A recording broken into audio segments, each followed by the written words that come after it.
Well, next question. COVID-19 pandemic has caused several damages in every nation around the world. How has this virus affected Indonesia's people, and what health policy has the government taken to face it? Well, I always believe that from the past year, no country ever ready to cope with this pandemic. There is none. Okay, be a developed country or less developed country, or superpower or less power country, they are not prepared for this pandemic. Okay, so what does it mean? That means that every country struggle for themselves to cope, to adjust their policy. Okay, then Indonesia also have a similarity. Okay, in Indonesia and many other countries also, we tend to see other country as the best practice than in our own country. Okay, because oh look, they already have vaccine, we don't have, we are lucky. Oh look, they are very strict with the health protocol. They impose lockdown, we have to impose lockdown too, etc. and etc. Right? Because no one have the best recipe to deal with pandemic.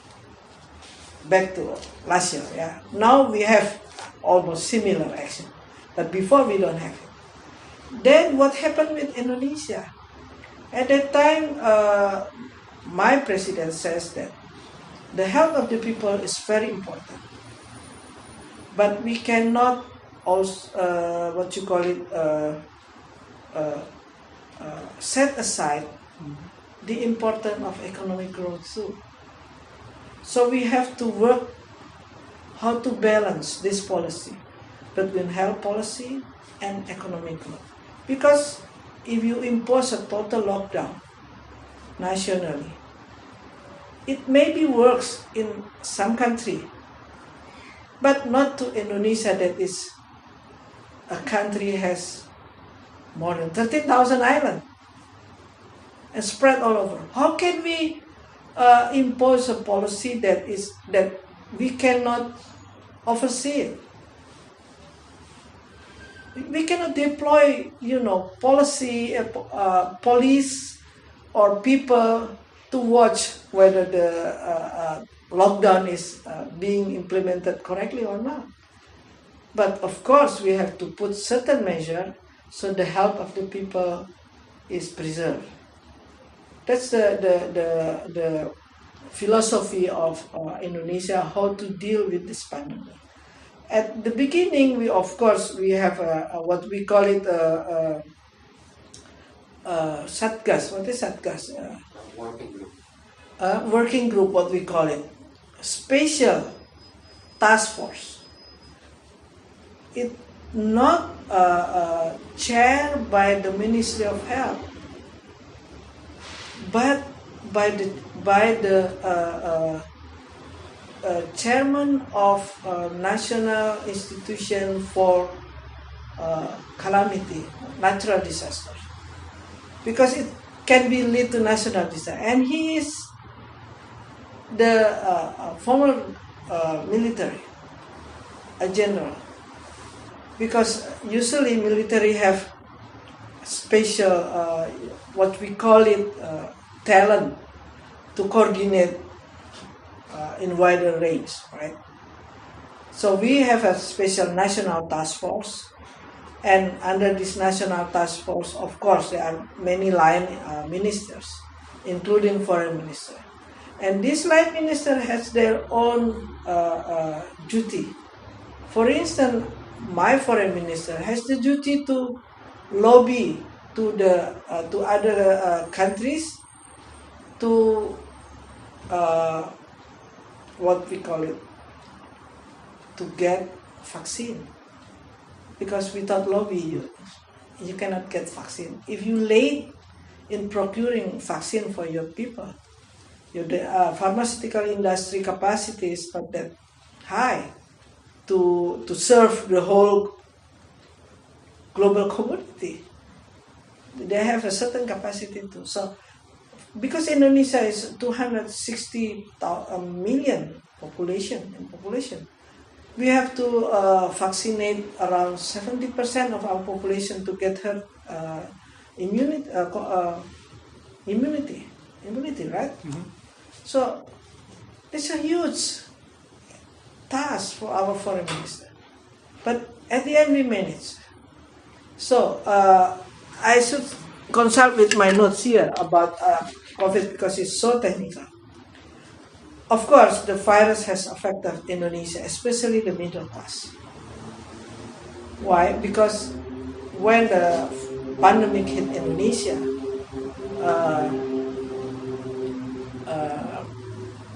many companies went bankrupt because they have to close their stores, to close their operation, and at the end they have to release their employee. So it's affected middle class. Then the government come up with a scheme to help for those who affected by companies layoff.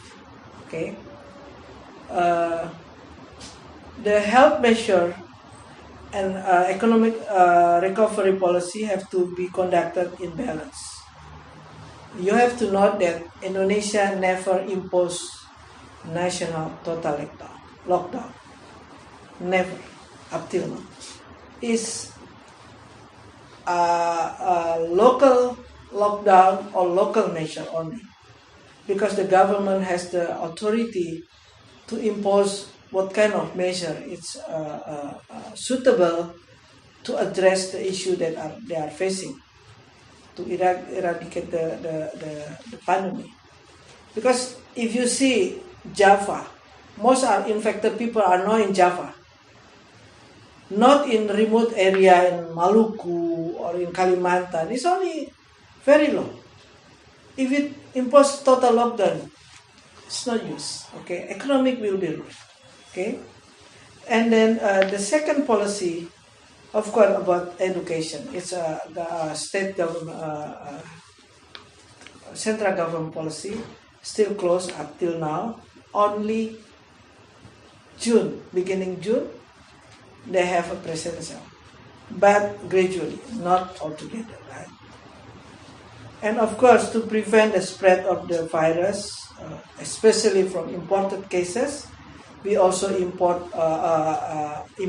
a policy to close the border, restrict the visa, and also restrict airline, and impose a mandatory quarantine for people who coming from abroad, just like other countries, right?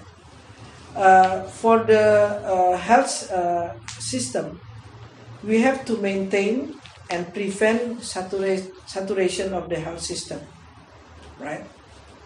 Since the beginning, government already assigned a special dormitory, athlete dormitory.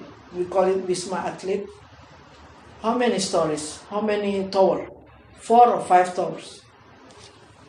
As a quarantine facility. So anyone with the symptoms of COVID, they have to go to this facility for free. We provide all the equipment if they need further health intervention.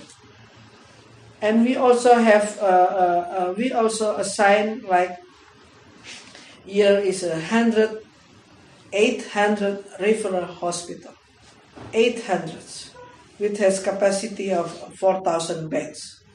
We also converted hotels and sport dormitory into a temporary hospital. So there is a time that this facility has a very low occupancy, but when it is after holiday, it's high up again. It's like in other country. Okay. We also increase the capacity of laboratories to detect the virus. For instance, before if you have a PCR test, it needs like almost 4 or 5 days, working days, to know the result. But now within hours, we got the result. Okay. Government also allotted financial to finance this health policy during the pandemic. For instance, the government allocated 27 billion US dollar to strengthen the health system and maintain our economy. 5 billion US dollar earmarked for strengthening health system, meaning that we have incentive to the health workers to buy equipment, and 4.7 billion tax incentive and financing for small and medium enterprises, 10 billion for loan in restructuring economy, and $7.3 billion for social protection, meaning to incentive for family who doesn't have incomes. So, how we finance this pandemic? Of course, it's from the government budget. We reallocate the government budget. We cut public spending. We cut public service fund, non-priority investment. So in all government institutions, non-priority budget are diverted to programs that have direct relevance to the management of the pandemic. For instance, embassy throughout the world in Buenos Aires. We have to allocate more funding for the protection of Indonesian citizens abroad, rather than for promoting culture, for instance. Because our priority now is the citizen who live in abroad. We have seafarers, we have Indonesian community here. We have to make sure they are safe. If they need help, we have to make sure that the help reach them accordingly and timely. Okay, that's the policy of health sector and economic policy during pandemic. Okay, and what else here? Quarantine, of course, I already mentioned you. Well, I think that's the most I already covered. Yeah.